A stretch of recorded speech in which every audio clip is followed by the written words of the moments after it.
हमारे Ashoka film studio music channel को subscribe करें।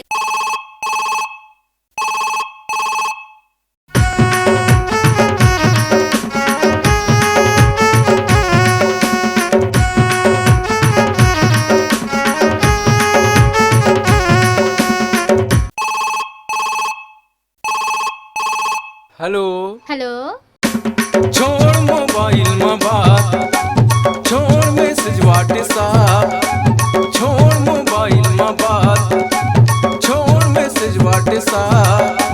तोर मोर मोया हिया चलना बिहाव के कर ली बात।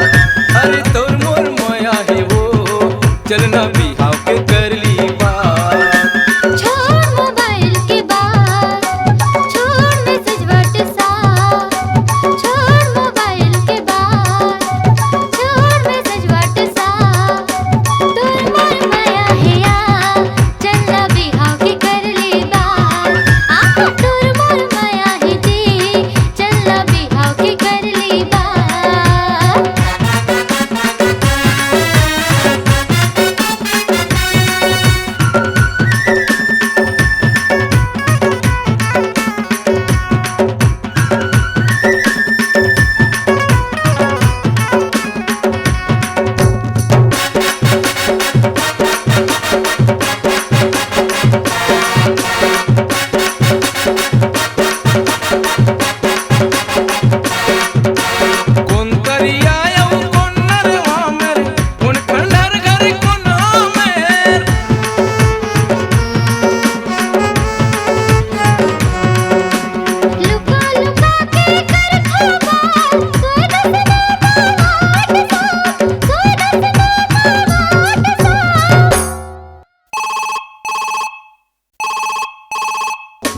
छोड़ मोबाइल में बात, छोड़ मैसेज व्हाट्सएप।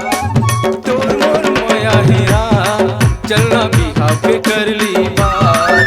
अरे तोर मोर मोया है वो चलना बिहाव के कर ली बात। आहा तोर मोर माया ही जी चलना बिहाव की कर ली बात। आहा तोर मोर माया ही जी चलना बिहाव की कर ली बात।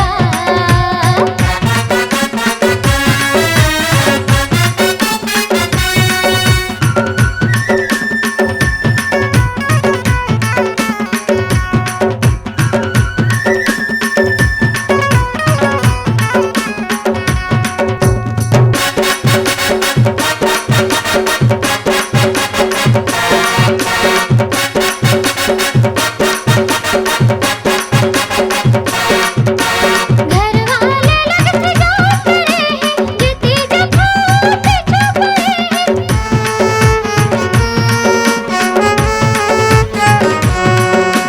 फोने फोन के बात मां तोर मोर माया के गांठ बंधे, तोर मोर माया के गांठ बंधे। Hello hello.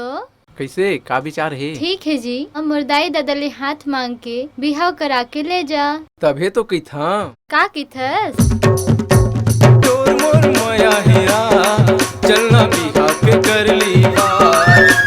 तोर मोर माया है यार चलना बिहाव की कर ली बात। तोर मोर मोया हिया चलना बिहाव के कर ली बात। तोर मोर माया है जी चलना बिहाव की कर ली बात। Okay bye bye. Ashoka film audio video recording studio Kawardha. निर्माता राज कुलकर्णी। मोबाइल नंबर है 7389138468।